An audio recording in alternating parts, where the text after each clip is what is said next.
Hi, it's Dr. Beach here. We have Anna and Emma here today. And what would you like to talk about today? Something that is very important to talk about today and in the future for sure is about the different pressure we feel, or young girls and boys feel from social media, such as pressure from big Instagram profiles, putting up and promoting different brands that strive young women and boys, of course, into different bad social behaviors such as eating disorders and anxiety. And yeah, I think that's a topic that is very important to talk about and to really acknowledge. I agree, Anna. I think that's a critical topic, and as social media has become so important and so constant in so many people's lives, I think we've really kind of noticed just how problematic some of those images can be. Yeah, and how many women and boys really feel or get a lot of anxiety just seeing these different profiles, pictures, and yeah, I don't know. I mean, I noticed some images that you look at, you can feel this pressure, like you have to conform to those images, or that what you see, like that's kind of what you should strive for. Yeah, and a lot of women today paints up their whole life through Instagram, and that's how people see them in their lives. But behind that phone, they might just have a lot of anxiety. They might be really uncomfortable with their body, with their life, and it's not only the picture you see on Instagram that's the truth. Right. I mean, it's interesting when you look at kind of smartphone addiction. Recent studies have shown that up to 2/3 of people have a smartphone addiction, and that women more than men are actually shown to have more anxiety and depression from the impact of social media. Yeah. So that's kind of consistent with what you're saying. Yeah.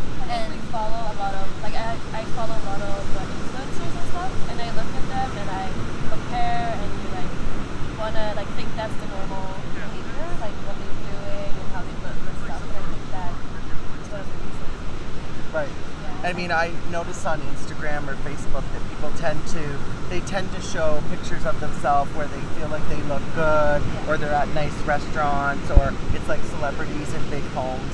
You don't see people like putting up like, oh, I'm at my most depressed, I feel really fat today. Yeah. So what you see is really biased, because it's kind of people, putting the image of them that they want to project. Yeah. The confident them, or the smart them, or the successful them, Exactly. But what I see nowadays, that more Instagram profiles actually do that. They show more of the reality, and I feel like there's a change coming. That girls really, I don't know. There's a really famous Swedish Instagram profile that just posted a lot of pictures on her body in weird positions, the truth body, and not the skinny one where you're like doing the process. And that's really important. I feel like I think that those Instagram profiles, you should follow them instead of those profiles that might bring you anxiety and feel bad about yourself. Right, and those poses aren't even like natural, right? They don't even feel good to hold them. Kind of awkward poses sometimes. I mean, that's one of the reasons I want to launch this YouTube channel, is because we really want to help empower people to, really kind of be advocates around their own identities and selves, and advocate people to kind of be the best self each of us can be, which is really what we're here for. Which is really important that you do. And not to subscribe to someone else's rules, or try to achieve someone else's, body. But that's a lot of pressure. And show people that everybody feels anxiety sometimes, or people are depressed, and that people are not alone, and that people can speak up more about it too, because a lot of people, it's normal, it's life. Like, a lot of people just keep it with themselves instead of, talking with each other about it. Right.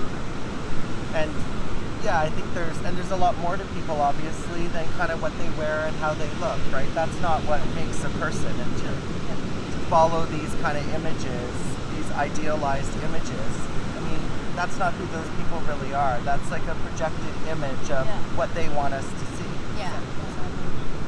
to me, a couple things come to mind. The first thing is recognizing that it's a problem, rather than kind of supporting it and colluding in it.